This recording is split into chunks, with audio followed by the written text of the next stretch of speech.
Oh, what'd you get me for Christmas? That's right. More fuckery from the nice guys. Is there anything that you would not buy from Amazon? I don't know. Nothing I can think of off the top of my head. I agree with you. I don't need you to tell me how fucking good my coffee is, okay? I'm the one who buys it. I know how good it is. I buy the gourmet expensive stuff because when I drink it, I want to taste it. But you know what's on my mind right now? It ain't the coffee in my kitchen. It's the Nice Guys on Business podcast. Most days, they take their meds. This is not one of those days. Welcome to Fuckery with the Nice Guys. No interviews, no business content. Just your two favorite slack-jawed mouth breathers ranting about whatever. Now, strap yourselves in for Nice Guys Fuckery with the kings of fuckery, Doug Sandler and Strickland Bonner. I'm recording. Do you know the Yiddish term kanahara? Kanahara. I've heard many Yiddish terms, not that one. Okay, I think it's actually pronounced kanahara, but I say kanahara. Anyway, my three cats are outside right now, which is fine. We let our cats in our yard, but I don't like when they play around the edge of the pool. Okay. Because not that they have a tendency or ever have fallen into the pool, but I'm always worried that they're going to fall into the pool. So whenever they're outside and near the edge, I'm like, come on away from the edge of the pool. You're scaring me. You're giving me a heartache from doing that. A kanahara is me thinking if I say they're going to fall into the pool, they're going to fall into the pool. So I shouldn't say anything. Yeah, I was going to say, so basically what you're saying is you're incredibly worried about something happening that has never, ever actually happened. But, it's possible that it could someday. But isn't that typical of me? Yeah, it is actually. Yeah. I wasn't going to say it. You said it. Yeah. Don't I tell the story, the worst case scenario, every single time? Yeah, pretty much. Although we're trying to train you out of that. We're working towards that. Yeah. We are trying to train me out of it, kind of like we are trying to train George Santos from telling a lie. Yes, it is. I just happened to run a Chat GPT right before I got on because I dumped an article into Chat GPT. I said, could you just summarize each of the lies that George Santos has told and what he is being investigated for? And it came up with, in this particular article, 16 lies that George Santos has told. The old yes. the old stock ticker machines, right? That's what I imagine the AI doing when you're asking about George Santos's lies. Okay, I understand maybe one particular topic, like, oh, well, you misappropriated campaign funds. Okay, now I get it. They're on a witch hunt. They're trying to find me or to misappropriating campaign funds. But when I hear them talking about identity theft, false financial disclosures, false professional background, questionable financial ventures, writing false checks, fake animal charity, fake assassination statements, questionable fabrication of personal threats, questionable professional history, apologies and admissions that have then been retracted. He felt like if he goes on a radio station in Brazil, lies don't count there. You're allowed to tell your lies there because no one can translate whatever Peruvian or Brazilian or whatever fucking language they're talking. I'm like, how many lies can one guy possibly tell and claim innocence? I have no idea. No fucking idea. All right, what kills me though is that when a Democratic, I don't know if it was a senator or House representative, who was the guy that he got caught shuffling money to Egypt? For like he was taking bribes from Egypt or something. I believe that was Abscam. Wasn't that? No, you're totally dating yourself. But there was somebody this year within the last couple of months, and it was a Democrat, and I think it was somebody House of Representatives, maybe it was a senator, I don't remember. And basically, he got caught red-handed, like taking bribes from Egypt, and everybody in the Democratic Party was like, "Yeah, fuck you, fucking go," right? But George Santos, all this shit comes out about him as a Republican. Like it first came out, I don't know, a year ago almost, or if not more. The Republicans are like, innocent until proven guilty. I don't know. They've actually voted twice already to vote him out, but it hasn't happened yet because so many Republicans are still behind him for some fucked up reason. What is the possible reason that anyone could be behind him? Now, okay, all right, let's go with the innocent until proven guilty. Let's go with that. But how many different categories are you allowed to lie about before you actually are potentially looked at as guilty? Yeah, I think the reason that you're looking for that they don't want to vote against him is we don't want to give up power. We don't give a fuck who it is. I mean, it could be like, Harvey Weinstein could be in fucking Congress, but if he's a Republican, I don't know. I don't know if I believe these women. Now let's take the same set of circumstances and put it in the hands of a CEO at an organization that has a board of directors instead of a House or Senate or wherever. What happens to that CEO that has been accused of all of these things? Oh, dude, he's so gone. I mean, when was the last time you heard from Matt Lauer? Right? Like we may never again hear from Matt Lauer. He's at his fucking palatial estate in Connecticut and nobody wants to fucking talk to him. Well, it's not true. We have heard from Matt Lauer. It's just through Steve Carell on the morning show. Exactly. Have we talked about that show? I fucking love that show. That was a great show. I watched that. We binge watched that in probably, I don't know, 2 or 3 weeks. It was now that's over, right? It's over completely. Well, yeah. Season 3. Well, I just watched season 3 about a month ago. I think it's probably, I think season 3 felt like it was wrapping the whole thing up. Maybe. Yeah. I'm on to another show and I don't know why I'm liking this show because it is the same story, just like a different timeline and a different plot line every episode. And that is Scandal. I don't know if you've seen that yet. Really? It's like 8 seasons of the same thing over and over again.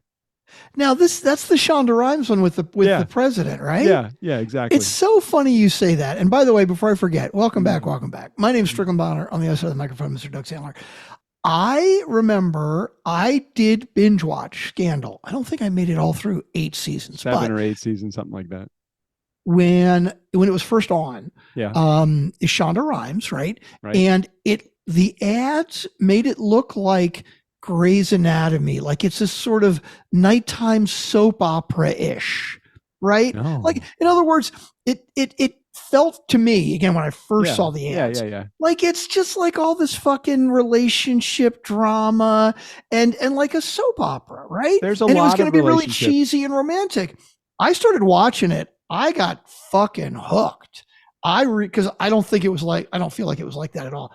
A couple things. How far are you into it, by the way? I think we're at the end of the 2nd season at this point. Really? I'm not saying I don't like it. I do like the show, but it's like, okay, it's the same relationship between Liv and the president, and and then the first lady knows about the relationship. So it's like, and I don't know the name of the guy that plays the president, but anyway, his wife. Do you know anybody's names in here? I don't remember. It's been like 2 or 3 years since I watched it. So it's this whole relationship thing. And I keep saying, really, they're dragging this flame out for 2 seasons. I'm like, how are they going to drag this flame out for 7 seasons? It's crazy. So what I found interesting with Scandal, and I don't have to remember back now because it's been a while since I watched it. Oh, by the way, we're going to get back to George Santos. Just give us a moment. Okay. When I saw the ads, I thought it was like that. Like everything is going to be around this drama of the president and his mistress, right? I feel like the show is way more than that, right? Like that's sort of one storyline, but it's absolutely, not only is it about like power, obviously, but a couple of interesting things that I found about it is, of all of the main characters, I think the guy who is the president of the United States is the dumbest, which I like. It's right? True. Everybody is smarter than the president. How is he even running the fucking country with all of this? He's just got, all he has in his mind is, how am I going to get with her? I'm thinking, is he ever going to do any presidential work here along the way? Well, but the other thing that I really love about it is, I mean, there's a couple of really strong female characters. So like bigger picture, I like that. But Liv, who is like the main character, is this, Kerry Washington, the character is this badass black woman. So I love that. That's cool. But the first half of the first season, she's like the one that wears the white hat, and she can do no wrong, and she's just fucking brilliant. And her cohorts, some are kind of likable and some are not as likable and some are a mix. My feeling by, let's say, 2/3 of the way through the first season is maybe I had to get further into it than this, but everybody on the show I have a reason to really like and really hate. That's what I love about it. It's these complex characters that it's like, Liv, I'm like, man, she is fucking amazing. She's a badass. And then she starts doing things and you're like, oh, fuck. But then like the guy, the bearded guy, the cleaner or whatever it is, right? I watched the first, Hulk, I don't know, Hulk, yeah, whatever his name is. Yeah. I watched the first 8 or 10 episodes and I'm like, man, this dude's a fucking morally corrupt asshole of a guy. And then you get to know him and you're like, oh shit, no, there's a lot more there. Okay, wait a minute. He's a sensitive guy. Everything you would not, if you watch the show, you would think, is there this much scandal going on in the government? And of course, the innocent me is like, this is so far-fetched, but the reality of it is it probably is exactly what's going on in the world right now. Oh, I'm sure. Yeah, I really liked Scandal a lot, actually. But how many more hit series could not Drew Barrymore, I always call her Drew Barrymore, Reese Witherspoon, how many more hit series could she be in? Have you seen Big Little Lies? Have you watched that yet? Yeah, I did. I think. Did I watch the whole thing? I think it's 2 or 3 seasons. Not a big show. And I watched the first season only. I haven't seen it again since. I didn't know there were more seasons. Monterey. They're like in the Big Sur area. Right. And really, really good show too. But same thing. Everything is totally fucked up in that show. It's like, are people really like? I mean, I guess you have to create a little bit of a conflict, controversy. That's what people want to see on television. It's like, holy shit. And there were some pretty big names in that one too. Like I remember watching I remember watching the first season of it and I kind of liked it. I liked the cast a lot, but we got to the end and it was like, okay, that was kind of predictable. I thought like right from the first or second episode, that's kind of how I thought it was going to go. And so I never watched any more of it, but maybe I should. So the big names in that. So Reese Witherspoon is in that. Nicole Kidman is in that. Laura Dern is in that. 3 great. I love they're great actresses. Meryl Streep, of course, great actress. I don't know. Is it Shailene Woodley? She plays. Yeah, Shailene Woodley. She plays the daughter. And then Zoe Kravitz. I'm assuming that is that's Lenny Kravitz's daughter. Yeah. And they're all, I think the acting is really good in that show. Really good. It's really good. Yeah. Like, really where did you get the budget to do that fucking? I mean, I'm assuming that it's a Netflix show, right? I forget if it's Netflix. Yeah, I think it is. I think it's Netflix. I think HBO and Netflix or something like that or maybe Netflix bought it from HBO or maybe, something. I don't know. Anyway, can you imagine the budget for a show like Meryl Streep? I mean, even though she plays a minor role in the show, she plays a really pivotal role in the show as well. So have you seen the Only Murders in the Building? Yeah, we're on the most recent season of that right now. And so you've seen Meryl Streep in that? Yeah. She's fucking hilarious in that because she's playing like a really nervous bad actress, right? Yeah. Like the greatest actress of our time is playing this really mediocre actress. Well, what's so great about that is she can go from playing that role to playing the mother-in-law, the mother-in-law that just lost her son in Big Little Lies, which is what happens on that show, and she's in that, and I'm like, oh my God, she's so diverse. She can do so much. She's got so much width to her. Yeah, she's amazing. The other one that I just watched, I actually just binge watched the whole thing like a week ago. A show called Hijack. Idris Elba. It's one of these limited series ones, right? It's like 8 or 9 episodes or something. Very interesting. It's basically about a plane that gets hijacked in modern times, and it's really good. It's I'm looking hard to describe without giving away too much. I'm looking up the how many seasons is it? Just one. Just one season so far. I do like the limited the limited series, but I get really mad at the end because I'm like, oh no, I need to have more, and it's not, I know, right? It's not there. Yeah, and I don't see how they could do a season 2 unless he happens to get another plane that also happens to get hijacked. But it's interesting because it's very much about the dynamic of everything, and it takes 3 or 4 episodes before you have any idea what's going on. Like, why is this happening and how did it happen? And it was really good though. Good. Idris Elba's a if you are just tuning in, you are in the right spot. This is not the Nice Guys on Business or the NGF Nice Guy Fuckery. My name is Gene Siskel, and that is Roger Ebert sitting on the other side. We are reviewing TV series right now. Can you imagine how busy Siskel and Ebert would be right now because of all of the streaming? Like, you remember there was like in the summertime there would be like 3 big movies that would come out. Like now, like there's 17,000 a week that come out on one of the streaming services. Yeah, no, it's true. That's true. Anyway, did you want to get back to George Santos? I'm just, I was listening to the Daily. Of course, I'm back to the Daily again. I was in blackout mode with the Daily and all of my podcasts. I was trying to get through a night without having an earful of listening, whether it was I started listening to the Journal because you said, hey, I listened to the Journal. I don't think that, you don't like it anymore? I didn't like it. So my thoughts between the Daily and the Journal, listening to the Journal gave me even more respect for the Daily. Okay. When I listen to the Journal, I listen to the Daily, right? And if it's a topic I'm interested in, and they're usually 20 to 30 minutes long, right? Right. They will go into the topic. They will give you just enough background, like if you don't know anything about it, to give you the context. And then they tell you what's happening. And then they give you kind of the opinion or like, where it might go. With the Journal, it's similar in that they pick one topic and they give you a little background and then they tell you these are the facts of what's happening and that's it.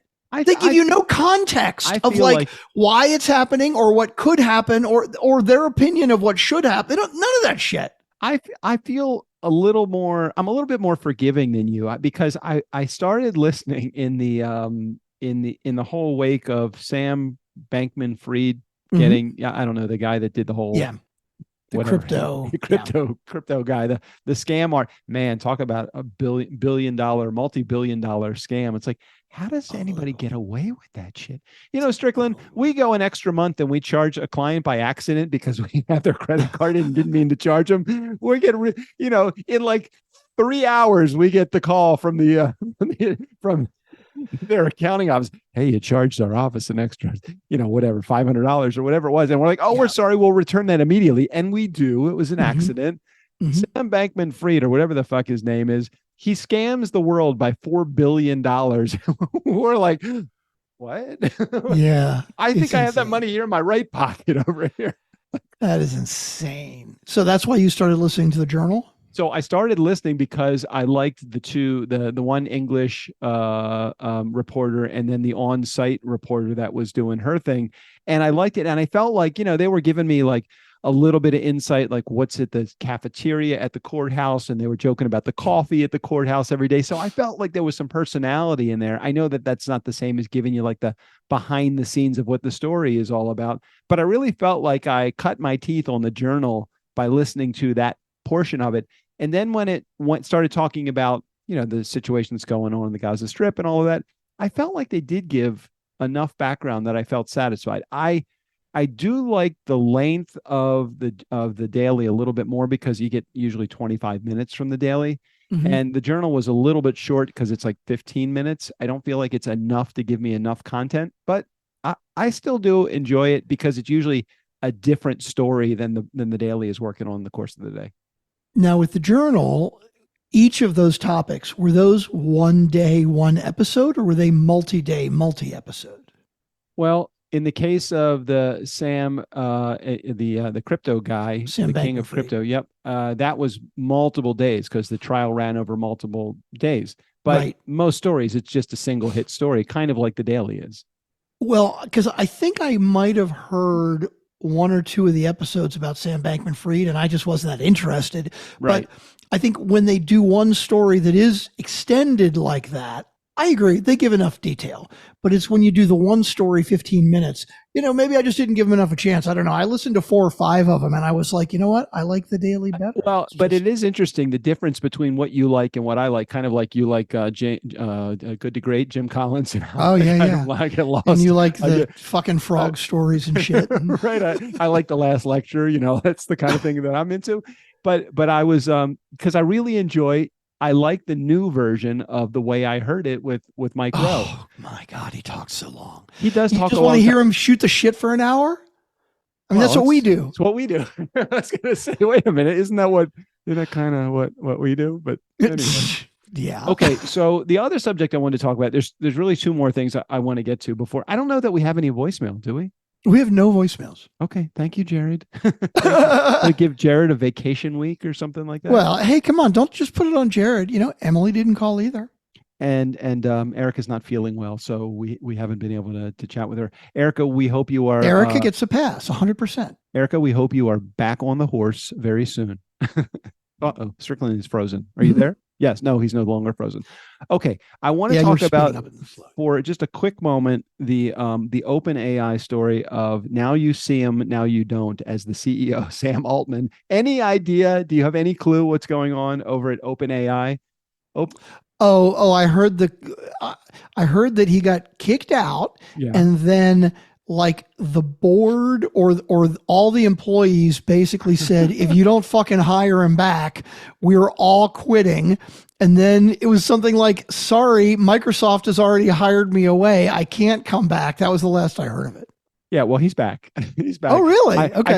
I think what happened was the board decided they were going. I don't even know the reason why they were going to let him go, other than difference of opinion or controversy around the release of certain aspects of Chat GPT or the next version of. I don't even know. But he said, "Hey, you know what? I have a ball in my hand. I'm going to take it over to Microsoft, who, by the way, has given us $14 billion over the last couple of years to support our work. And you know what?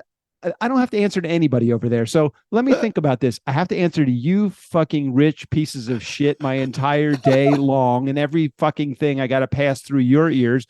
Or I can go talk to the nice people over at Microsoft who will let me do whatever I want. Fuck you, Chat GPT. I'll call it Chat GP fuck you. That's what I'll call it. So they brought him back. I think they only brought him back because he said, look, it's just going to be me and my favorite 600 employees from OpenAI are going to come with me over to mostly all of the employees decided that they were going to go with him over there. And I guess nobody had wouldn't you figure you get like some sort of what's it called? Non-compete clause. Hey, Sam, before you go, remember that oh, wait a minute. You didn't sign that. You signed that. I'm sorry. I think the files got corrupt in PandaDoc.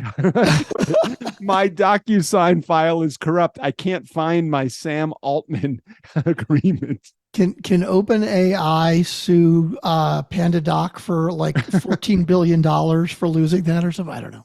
I don't know. I don't know if Sam Altman, I'm sure that he makes money somewhere, but I don't know that this is a cash cow for him. I don't know if he's making money from Chat GPT or if he's just kind of running the ship. I think once you become a billionaire, do you really care? I don't know. Let's ask Elon Musk. Elon's not taking my calls. He sold me the car and now he won't take my calls. I'll tell you, the greatest invention of mankind for me so far has been Chat GPT. I'm so glad you're diving into it because I just haven't done shit with it. Let me tell you something. Okay, so I know you'll probably give me some arguing points to this, and we can talk about this as it relates to turnkey later because it's a turnkey topic. But I know when you hear me say to a potential client, it's fine. We'll give that to you also, and then you have to create the system behind it. I'm like, look, I am just going to run all guest research, talking points, Q&A, bio building, all of that. I'm literally going to take the information that the guest provides me, drop it into Chat GPT and say, write an intro, a paragraph summary for show notes, and give me 7 questions that I can ask the guest. And could you make them single sentence questions so they're not too complex? Literally takes me less than 5 minutes per. And I'm like, I I have felt like I've discovered I'm like who did the Fountain of Youth? Ponce de Leon. I feel like Ponce de Leon. Yes. Yes. I've discovered the Fountain of Youth. I'm so motivated to help every client do everything because of this fucking chat GPT. It's the greatest thing for me. I love that. I love that. Hey, as long as we're helping our clients, it's okay. And especially if it's something that is replicatable. In other words, that we can train someone else to do at some point. We absolutely can. We can train people to do it. I just want to be on a slightly longer leash when it comes to giving clients. I don't, you know me, Strickland. I mostly come to you with deals. You're like, oh, you charge money for that? Oh, we got that much money for that? It's good. It's every once in a while when I come to you and you say something like, oh, we're not getting paid for that. I'm like, I know, but I just brought this other deal. It's a really big deal. We're getting overpaid for that one. Can we get overpaid on that? And the perception is that we're getting underpaid from your perception, but the client feels like we're adding so much extra value into the quality stack that we're providing. It's very rare that I will push back on you giving away too much to a client because I want to offer value as well. I want to make sure our clients do not even want to think about going anywhere else. But there are some exceptions to that. We'll see how it pans out. There's a certain show that's going to launch in about a week. And I feel you gave a lot away to them, and we'll see long-term how that pans out. I have a feeling, and I had a feeling even before they launched that they're going to be a problem child. But I don't know. We'll see. Well, I don't know. I think you're talking about this group, right? This group, the bigger the one that's launching on the 6th. Okay. Yes. I feel like they are so low maintenance and so appreciative of everything because I deal with them on a daily basis. On a daily basis. And the reason I deal with them on a daily basis is because guess who is doing all of the interview prep for them right now? I am doing it because it's so easy to do. It takes less than 5 minutes. So I do the interview prep and I drop it into our Monday.com board, and they're like, what the heck? How did you do that so fast? I'm like, mama's little helper. They're so appreciative of everything. And I feel like that I feel like I'm setting the benchmark for what I would like to have as every client coming in the door. This is what I want to be able to provide for them, because I think that if it takes us an hour of time, which is generous, to do everything else that I'm sharing with you that I would like to provide, then things like the Instagram reel and the even the outreach to the guest, and then the interview prep. I'm like, we've got them literally all they are doing is showing up, doing the interview, and going home. And that's like, to me, that's like if I were a client, that's what I would want. The only thing that worries me, bigger picture with a lot of clients, is finding the guests for them. Like after the guest is lined up, the interview prep, you're right. Like if we could automate it with ChatGPT, fucking hell yes, absolutely. We should totally do that. Small army of hardworking men and women that we have hired through our great and valuable source, our resource that we use. And it is amazing what they can do. It is just amazing. I've watched this in action, and like one of our clients, we have a client that we hire that have hired us to do guest acquisition. For those in our community that need to know what this is, we go out, we scour the internet for the perfect guest for them, and we provide the guest, and then we do all the work behind the scenes to create the interview. Once that client provides the avatar for what they're looking for, the job of going out there and finding it is so easy. See, that's the hard, what I have not seen the easy part yet. And I would love to be proven wrong. Not that it's going to be easy to find them, but it's going to be easy to land them and get them to say yes. And that's the easy part. That's the part where I think that there is a miss, because I'm not saying that you're not in the trenches. You are, but you're not in the trenches on this stuff. You're on the trenches when it comes to doing things like, building the systems and creating all the processes and all of the shit that I feel like is like an endless cycle of work. I look at this and I'm like, this is just a really cool puzzle. Once I figure out the puzzle, I've got it in lock and load. Like we have one of our clients, we do the cybersecurity client. So that we do guest outreach. We've landed them so many guests that we're I'm like, hold it. Don't give them so many guests. I don't want to overload them and them say, hey, we don't want this service any longer. So I said, release the gas pedal for, let's take it off a month. Let's put it on this other client, this new client, the Money Talk client. Let's put it on that client.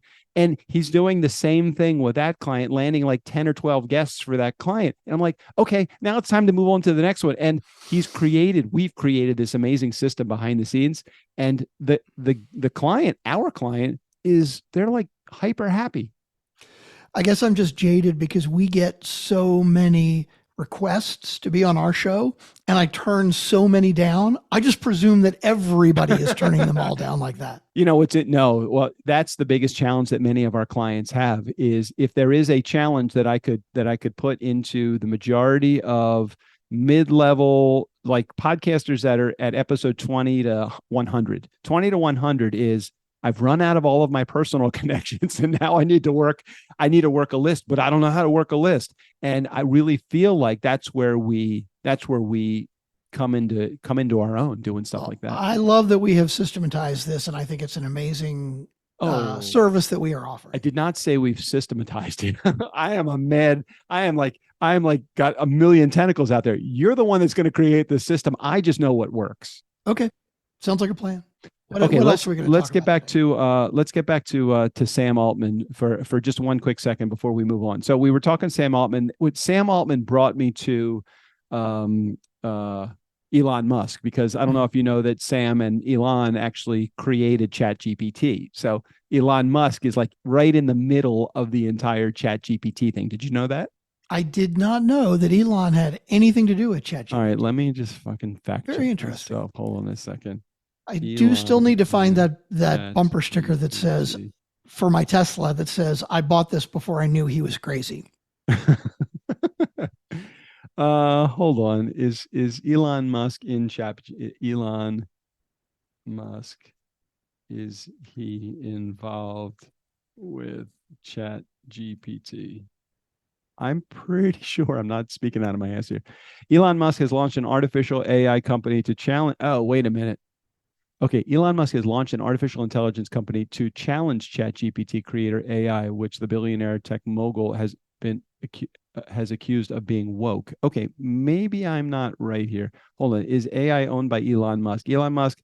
Oh, yes. Elon Musk co-founded OpenAI, but left after his own failed coup. Okay, so that's it. Okay, so let me just tell you how I got here. I was talking about Sam Bankman-Fried, the guy the crypto king that got busted. Then that led me to other billionaires. Now I know that Sam Altman might not be a billionaire, but that led me to the crime potentially to create that. So that led me to George Santos. George Santos led me back to the craziness of awesomeness, the craziness of doing all the shitty things that he's done, which led me to Elon Musk. Elon Musk led me to Sam Altman. Sam Altman led me to billionaires, which led me to Amazon. Okay. So somehow I got to Amazon. Is there anything that you would not buy from Amazon?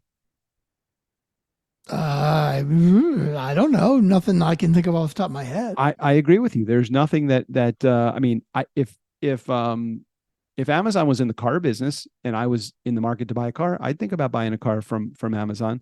Then I thought about, as I was in the shower today, I was thinking about as I was holding the shampoo in my hand that I bought from Amazon, who competes with Amazon? Oh God, that's the thing. I mean, nobody is anywhere near the level. Would you say Walmart.com is a competitor, or is that still a speck in the competitive gene pool? Personally, I would think they're probably a spec, but I have not looked at the numbers. I agree with you. I'm like, who would rival Amazon? Like, given the opportunity for somebody to step up, who is even the closest second? To me, Amazon, a lot of people dig on it like it's this big monster company and it's taking over. It's like, okay, it's a big monster company because the things that it does really, really fucking well, right? And I believe that there are so many small businesses on it, right? It's not like Walmart, right? When you buy something from Walmart, you are buying from Walmart. Right. And whatever widget Walmart is selling, they have cut a deal with that widget manufacturer to get the absolute positive lowest fucking price that they will pay and incredible terms. And they basically, if Walmart comes to you and says, we'll pay you $1 for this widget, and I'm like, it's worth $2, and Walmart says, I want to buy 1 million of them, come on, I'm going to consider it. Amazon, small businesses can get on Amazon just as easily as big businesses. Not the case with Walmart. Small businesses can charge whatever the fuck they want on Amazon. Now, if they charge a higher price than everybody else, are they going to sell many items? Probably not. So that's capitalism at work right there.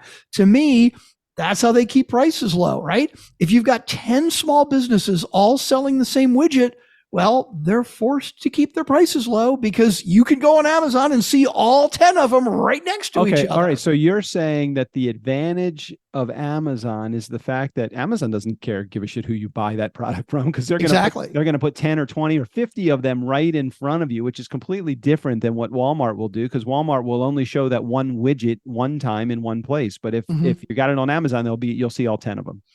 That's it exactly. Yeah, that's part of the advantage. Okay. And a lot of people will say, well, if you want to sell products on Amazon, you have to be sponsored, and that costs even more, or you pay a higher percentage to Amazon to get up on the top of the list, and you can't win if you don't do that. And it's like, okay, so how is that different from any other advertising anything? Like, are you going to go in and buy shithole cola? No, you're going to buy Coca-Cola because Coca-Cola, because they spend billions of dollars on advertising every year.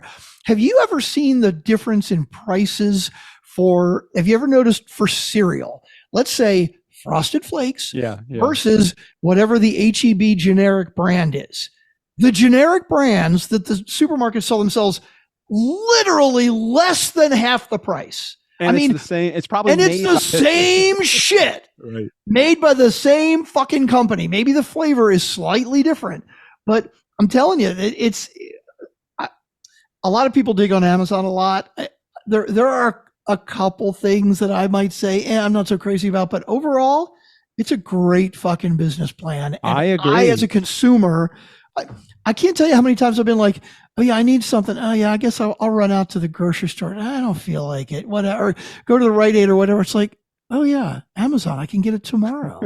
And I don't even have to pay for shipping. Fuck it. Why would I leave the house? And if you're in one of those locations that has same day delivery, even better. My mom, I guess she lives close to we live relatively close to an Amazon warehouse. There's one within 30 minutes of my house. When we drive down to LA, we pass by it. It's this fucking huge warehouse. And, and like, I've never seen the same Amazon driver twice. I've never, I think that the Amazon driver, at the end of the day, he gets in a box and is delivered to a house. That's what I think. I think somebody buys the Amazon truck driver and they just replace him every day. So as I'm looking on Shopify, I'm trying to find out, okay, who competes with Amazon? Okay, I'm just going to list a handful of things, and you tell me if you feel like they compete with Amazon. Okay. Do you feel like eBay competes with Amazon? Not anymore. Fuck no. No, I agree. Do you think that they maybe used to, but it was before Amazon was big? I originally thought that eBay was the marketplace for used items. That's where you go to buy a used something. Like, I have a keyboard that I just sold on eBay. I would not have ever been able to sell it on Amazon because it's used, or maybe they have a used section on Amazon. I just have no idea, and I don't even know how to be a seller on Amazon anyway. So I don't think that it competes with it either. The next one was Walmart. Now, we just talked about Walmart. We feel like, okay, single product, low price, excellent, but doesn't have the variety and no competition on Walmart. Even though Walmart's items will be very competitive with where Amazon is, I'll sometimes flip between Walmart and Amazon depending on what the item is. Now, Walmart does something different now. Now they charge for shipping unless you use a certain amount or you buy their membership. So, and people are like, oh, my Amazon Prime price is going up. I'm like, it's $9.99 a month. If you order 2 fucking items a month, it's paid for itself in shipping.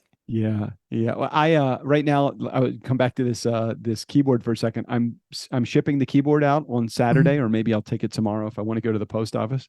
Uh, $34 in shipping. I'm like, it's worth it for me to spend the $9 in Amazon Prime, because if that's what it costs to ship, like I don't ship anything normally. $34 to ship. Why $34? I don't know. It's a heavy keyboard. I don't know. Now wait a minute. Are you taking it to like a UPS store where they package it for you and provide the box and all that shit? No, I have sold it through eBay for Okay. $75. Yeah. $75. I sold the keyboard, and eBay determines what my cost is to ship it through United States Postal Service, which doesn't have a markup, at least not to me. I can't, if I go to the post office, it's going to cost me more than $34 to ship it. I don't think so. You're I- not doing it like next day or second day, are No, you? no, No, it's like, eBay has jacked that up somehow. oh, okay, all right, okay. Let's not dwell on that point. So Walmart, we've already discussed. eBay and Walmart, no, not competition. No, Flipkart. Do you even know what Flipkart I don't even know is? what the fuck Flipkart is. So we're Like I know Wayfair and I know like fucking. I don't even know Okay. what Flipkart is. What All right, is it? Target. I don't think Target competes with Amazon. No, Okay, Alibaba. Isn't that when you have to buy like a million of one thing? I don't even know. I've heard of them, but I don't even know what they are. Okay, here was another one. Netflix. I guess because of Prime Video, maybe. Okay, so Netflix, I would say, is competition to the One- part of Amazon Prime that has TV programming. That is a teeny tiny part. Like, okay, let's put it this way. For me personally, right? If Amazon said to me, "Hey, here's the deal. We still want to charge you $9.95 a month for Amazon Prime, but we don't have a channel anymore. We're not going to give you any TV shows or anything." I'd be like, "Okay, fine." I'd be disappointed, but I don't pay $9.99 a month to get the fucking TV shows. I want the free shipping from Amazon. How much revenue do you think that here? Let me do this. Amazon Prime Video revenue. How much do you think? I would have no idea. How much revenue do you think that Amazon does in their video? I have no idea, but how do you determine that? Because can you buy Amazon Prime Video separate from? No. Okay, so their Prime Video, they have some movies and shows that are included as a part of your Amazon Prime subscription, but they do have rentals also through Amazon. So if you want a movie, okay. let's say, you have to pay extra for the movie, and that's not included in your Amazon Prime. So just take a guess at how much revenue is generated by Prime Video. I have no idea. I have no idea. In 2021, Prime Video earned $4.63 billion. That's insane. The platform has earned till today in 2022. Okay, so by 2024, it's projected that the total number of Prime members will reach Prime Video members will reach 64.2%. Holy shit! It's going to be doing. They're going to do something around $25 billion in revenue. So I got to tell you, like, let's say there's a movie that's a newer movie that's out and I have to pay to rent it, or an old movie that I want to pay to own, right? I've got like a smart TV. So like if I pick a title, it'll say, "Hey, here's 5 ways you can get it. You can get it from Prime, you can get it from Sony, whatever, right?" If I have to pay for it, I'm going to do it with Prime over something else because I know where to find it later, right? Like I could buy it from Sony Home Entertainment, or Google's a bad example, but like, all these little side ones, like maybe I could buy it from Hulu, right? I'm like, no, I want it all in one fucking place. And I know I'm going to keep Prime. So I'm just going to default to buy it on Prime. So doesn't surprise me. As of August of 2023, Amazon registers $25.21 billion in annual revenue from retail subscription fees. Just their fees. Their fees alone. Hey, who do you think generates more revenue, Amazon Prime or false accounts that Wells Fargo creates? Although, if you want perspective, that sounds like a lot of money, right? But when we look at oil prices, which I know we've talked about this before, so ExxonMobil today announced fourth quarter 2022 earnings. Hang on, let me double check this because I want to make sure I am going to do this correctly. Unfavorable identified. Oh, no, that's no good. Wait a minute. Because I want to make sure I'm looking at profit, net profit, not gross sales. Right. Because the oil companies, it's sick. It's beyond sick. I know you did this. You did this. It's unbelievable. It's so, except they had some weird unfavorable identified items of $1.3 billion of associated tax. It's interesting. Amazon profit margin is only 8.2%. That's not that surprising because they don't. Yeah, it's hard. It's tight. They got it. It's selling commodities. It's retail products. It's toilet paper and paper towels and Q-tips and stuff like that. It's hard. It really is hard. The podcast production business, man, they're living large. Well, the places that are just like printing cash is Walmart's and CVS.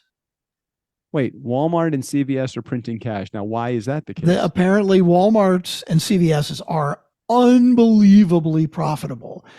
Not compared to fucking ExxonMobil, right? But compared to other retail, like brick and mortar retail places. And it's interesting because you think about it, right?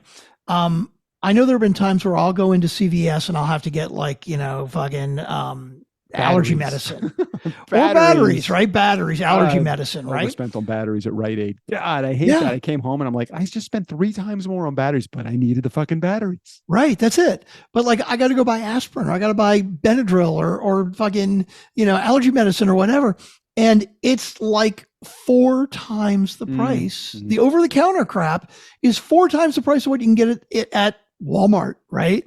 I could get like generic Walmart brand allergy medicine. Like I'll get they've got ones that are 365 days, right? Like a Zyrtec, right? Where you take it every day, right? Yep. And the 365 pills, it's like $20, right? And you go to CVS and they'll give you like 20 pills for $20. Like what the actual fuck? That's how they make their money. Because you're like, oh, it's right here on the shelf. And you don't even think about the fact that it costs 4 to 5 times what you could get it for somewhere else. God, all those things. So many products. Let's see what Netflix and then also Rakuten. Is that how you say that? They're the ones that do the big fat check. You get your big fat check back. Like if I've heard of them. I've never used it. I've other than Target, Walmart, eBay, and Netflix, everybody else. I mean, I never shopped at Alibaba to buy a product. I don't think that does anybody do that? Anybody? I don't. No. Who would do that? Flipkart. I am curious though if we have any listeners who disagree with us about Amazon. Because I'm sure there are many, many negatives of Amazon that I'm not thinking of and would love to hear about. But from a selfish consumer standpoint, they couldn't be more fucking convenient and the price is right. And what else do I need? We need nothing else. Damned everyone else. Send me my Amazon package. That will be fine. I'm with you 100%. God, Strickland, I don't know what we're supposed to do. I normally would say, hey, do we have any voicemail to get to or anything like that? But I don't. Emily, I did listen to your latest episode, but it was in the haze of sleep. So I don't remember what your episode was that you talked about. Although I would encourage everybody to listen to Emily Aborn's newest podcast, whatever that is. Just go to Apple. Type in Emily Aborn and you will find the 2 podcasts that she does. She does them very well. She's been a guest on a million other podcasts, including she's been on the Nice Guys on Business, right? I mean, I know she's been here, but has she been on Nice Guys? I think that's how you first met her, isn't it? I think you are right. And I think it's time to get another Emily fix. I think it's time. She should be back. I think so too. She kind of adds that certain feminine touch that neither you nor I'm the closest to the feminine touch that we have here. So agreed. I know that Strickland is not adding any of that. No. Hey, tell me about your. Are you allowed to, can I bring up the secret of the band? Can I talk about? Oh yeah. We forgot to talk about that. Yeah. Share with our community what's going on with your band. So I've joined a band. I've been hired in a band. It's a band called Flashback. So if you're in Austin, Texas area, you have to come and check us out. Strick is hired as a roadie or a groupie. I don't know, one of the two. One of the two. So I have not auditioned for a while because I just got discouraged. I do auditions and it's like, yeah, these guys aren't that good or whatever, or they don't have any gigs. And I got back from my to work with a band that doesn't have any gigs. I know. I got back from my Thanksgiving weekend with my daughter in Vegas, and I'm like, you know what? I'm going to see what's on Craigslist, right? And I see this ad, and on Monday afternoon, I email them, and I'm like, hey, it seems like it might be a good fit. And the guy's like, well, we're doing auditions tomorrow. Can you come by tomorrow? And I'm like, yeah, sure. Mm-hmm. And he's like, will you have time to work up the songs? I'm like, yeah, of course, absolutely. So I go in and I audition, and they were like, we want to hire you. Like, we've auditioned a half a dozen of other people and we just want to fucking hire you. We don't want to see anybody else. I'm like, okay, cool. So we're rehearsing this Saturday. Our first gig is January 26th. They have a regular every Friday gig. Wow. Not every Friday. I'm sorry. Last Friday of the month. I was going to say, you're going to be really busy. No, last Friday of the month. And then they want to pick up other gigs too. But at least we got at least a once a month gig automatically already. So that's fun. And, so what do they play and what are you playing? It's classic rock. Right now they do some 50s and a lot of 60s and 70s. And I would like to try to move them into more 70s, 80s, 90s, more current. Strick's already taken over. Yeah. I have become the band leader now. How long have they been together? Well, it's a really good question, actually, because I think they've been together for a while. I probably should get the details of that.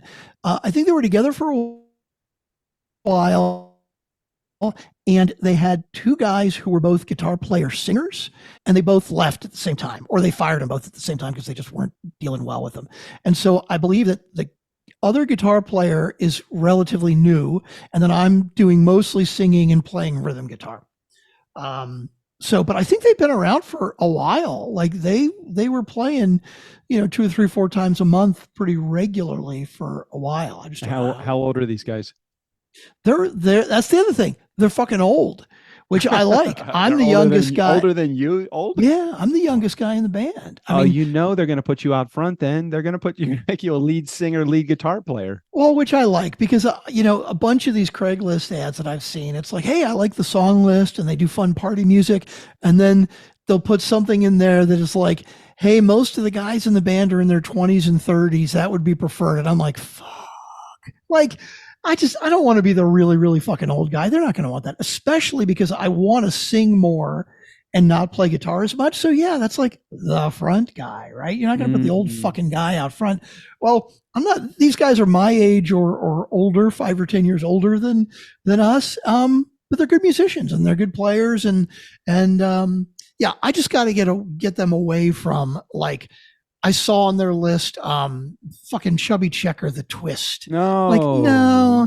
And Johnny Be Good. Like, no. People want to hear classic rock. They want to hear 70s or later. Let's dump the 60s. I'm not saying the 60s isn't great music, 50s and 60s, Elvis and, all the Platters. Oh, well, that's more like 50s. We're doing more rock and roll-ish. Yeah. So we're doing like CCR and Santana, 60s kind of stuff. But I really want to get to more 70s and 80s and more current stuff too. So we're going to move in that direction, and fun party music, and they do some country too, which I hate, but the other singer sings the country, which is good. So that is very good, because I know you you did my the intro and outro for my truck podcast. You had a little too much twang in there. Oh, too much twang. I can dial it. No, you dialed it back a little bit. You had to dial it back a little bit. I'm like, it's a little bit much. Oh yeah, you didn't want it quite that rednecky sounding. So I am speaking of redneck. I have finished putting the air conditioner into the truck. Everything is good. Got it charged up. It is cold air that is blowing, and next is carpet and some soundproofing, and then carpet on top of the soundproofing. And I feel like I've got a truck that I can drive for a very long time. That's pretty cool. That is really cool. You that's way more than I would ever want to do with a fucking truck. So well, it was a pretty big project. So now I'm on the market for another truck. I don't know why I feel like you I'm want to get glutton. another I truck? do. As a matter of fact, I interviewed today. His name is Chris Swenson, and Chris has an Instagram channel called Bumpin' Uglies, and Bumpin' Uglies is about bump side Ford pickup trucks at 67 to 72, and the guy is just he's probably in his, I don't know, maybe his 40s. He's got a huge amount of knowledge about pickup trucks, and I'm like, God, the more I'm talking to him, I really want to get another truck. So why another truck? I don't know. What's the fascination with the I don't truck? know. I don't know. It's like, why isn't one enough? I don't know. It's like, can you eat just one potato chip? Can you have just one pod? Like, you're pretty solid. You got one podcast, right? Yeah, but I guess it's like guitars, right? Like I get it. I've got 3 or 4 electrics, and it's like one of them will be my favorite for a year and a half. Then I'll be like, how about this one? You know, and it feels new again, right? Doesn't it feel new right. again? I just think my neighbors are going to get a little bit pissed. There's another beater out on the street that Doug is not putting on. Look, leaking oil on the street. There he goes, doing it again. Hey, something interesting happened. I walked out to my mailbox. That's not the interesting part. And I opened up the mailbox, and in the mailbox was an envelope with a very familiar looking envelope from Washington Talent.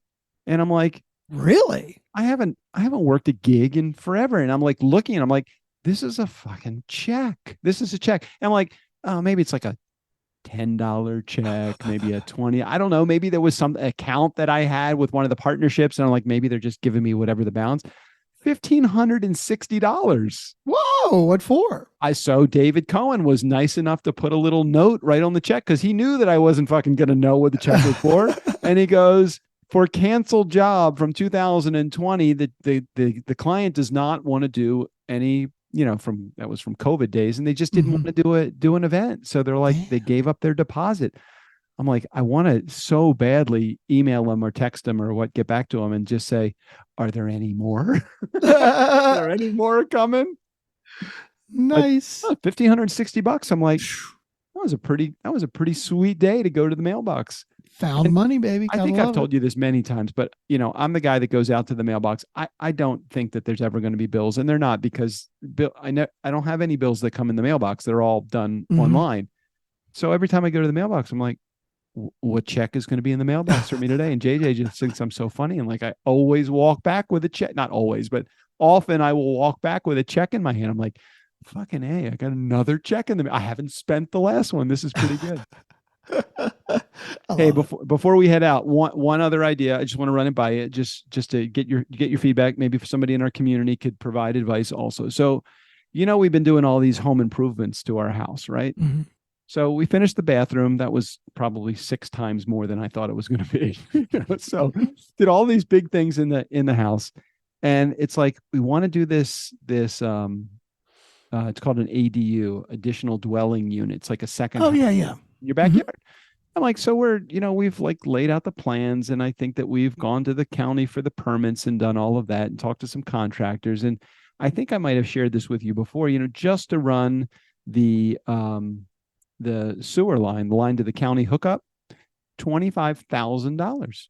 Hang on, 25K? You might have told me that before, but I didn't remember that fucking just for the sewer line to run from your house 50 feet into your backyard. Correct. Just for the sewer line. And that doesn't include the power line or the gas line or anything else that's there, or the foundation or the footing, nothing. So I'm like, okay, this project is going to be probably a $250,000 project. And I'm like, I'm not now, relative to the fact that I don't have to buy a piece of land because I already own the land, it is relatively inexpensive, except if you are relatively broke. So that's the problem. I'm not broke, but the other thing is, it's cost versus benefit, right? Like, it's not like you're going to rent this out like an Airbnb, right? No. Like, who's going to come and stay in it? Like your kids, if they come to visit? So it would be a guest house for kids and family and friends that come, but it also would be like a place where we could have, like, JJ has a lot of clients come to the house, and instead of them staying in the house, they would be able to stay there. So partly it would be a write-off, and that's totally fine, but you still have to be able to justify $250,000, something like that. So I came up with another idea. The other Okay. idea, yes, you want to hear the other No, idea? no, I'm dying. I'm ready. Yeah. So the other idea is, why don't we get a travel trailer, like a 30-foot travel trailer, which has everything already baked into it. It's got all of the fixtures in the sink, in the shower, in the toilet, and you only need 30 amp service, and I can run that for my pool pump because there's 30 amp service that's there. And any of the black or gray water, which is the poop and shower water, I can put it in a portable tank, and every time we have a visitor, which isn't very often, just take that to a local campsite and give them $20 and dump it there. Or tiny house. Well, the challenge with a tiny house is you still need to run power and sewer and it's not self-contained. Okay, fair enough. So in checking out the prices of a travel trailer, and there are some pretty fucking awesome travel trailers that are out there, $30,000 is like the high point of a new travel trailer, about 30 feet long. Now that's interesting because I thought they would go a good bit higher than that, but I guess price wise, I'm thinking of ones that are totally self-contained. You're thinking of an RV, right? Like right. an RV with You're thinking of one to be and, towed. Yes. So dude, like a third wheel or fifth wheel, what do they call it? Right, a fifth wheel. No, I am. And Jared is Jared is fucking laughing at me right now. Fucking third wheel. He's no good fucking redneck. He doesn't even know what a fifth wheeler is. So we're thinking, okay, well, this would be kind of cool. And then we could build like a little deck in the front of it to kind of, and then we could also get a wrap for it too, to make it look like it's got a wood grain to it, as opposed to the graphics that are on the side of these things. And I'm like, for under $50,000, we probably could put this entire thing together. And then it's like, that's the cool thing. I would have no problem staying in somebody's travel trailer if it was. It's like it's bigger than a hotel room. And it would cost less than your fucking bathroom. A lot less than, yeah, that's right. It would be about the same price as the bathroom. Dude, I'm telling you, that is the best goddamn idea I have ever fucking heard. Because forget your additional dwelling unit, forget the value down the road. Maybe the reality is it's fucking expensive. Yeah. And do you really need it? Okay, maybe you really need or would really like to have an additional dwelling unit, but that trailer would do the job. It totally would do the job, and people would still enjoy staying in it. They could have their coffee in the morning. They could do all of the things: bathroom, shower, little kitchenette, a luxury seating, big bed. We could put a really comfy mattress in there, make it really comfortable, put a porch out in the front with two chairs. I mean, it could be just like staying in a hotel room, with the exception of it's a trailer. Right. So instead of cutting costs as tight as you can so you can afford the additional dwelling unit, you can go fucking hog wild and get a super badass fifth wheel and still save a shitload of money. So we wouldn't do a fifth wheel because if you just envision what a fifth wheel looks like, the fifth wheel has like the big tongue that comes over the back of the truck. Yeah. So instead of having just that, which is usually like the master bed, which is a really short ceiling, we'll do a 30-foot travel trailer that has a trailer hitch on it. We'll take off the hitch, or we'll leave the hitch on. We'll take off the tires, put them in the storage, and we'll build the deck up to the level of the door. So it kind of looks like like a house. Fucking brilliant. Totally what you should do. Get one that has a bump out so we can actually put the little thing in the back. It's the whole. Right. I think this is a good idea. So I said to my neighbor, this is what we're planning, because I wanted to check with him to make sure, number one, he's okay with a trailer in his neighbor's backyard. I'm just being, considerate. I said, is there any like limit? Like, do I have to move it? Do I have to have zoning? He's like, no. He said, as a matter of fact, Rick, who's 4 houses up from you, has a travel trailer in his backyard. You wouldn't even know it. Love it. So Rick has got a travel trailer in his backyard. So and I've looked out in my backyard. There are many people that are out there that have unzoned, uncode, things going on in their backyard. I'm like, even if it is somebody really going to make me move this? I guess they could, but yeah, you don't have an HOA there, right? No HOA here. No, dude. This is totally the way to go. All right. 100%. We're going to do it. We're going to do it. I'll take, because you got to spend some money before the end of the year. Oh, you probably got some catching up to do. I don't know. No, I don't know that I don't know that I do. I haven't entered onto the spreadsheet November, of course, and because it's just ending, and December of course, neither one of us has. But I think we're going to be pretty even by the end unless you've done some big spending in the last couple of months. Nope. Not any more major than normal, but I can if you need me to. It's not I just a problem. think my normal spending patterns are more than your normal spending. I don't put anything on my personal credit card anymore. It all goes on the turnkey card. Nice. I'm like, oh, I got to catch up to Strickland. I got to catch up. Yes, you do. Yes, this is good. This is good. All right, I think we've given our community an hour's worth of. I think today was high value entertainment. I think so too. We've gone all the way from Rick Santos to George Santos. Yeah, I keep calling him Rick Santos. Who's Rick Santos?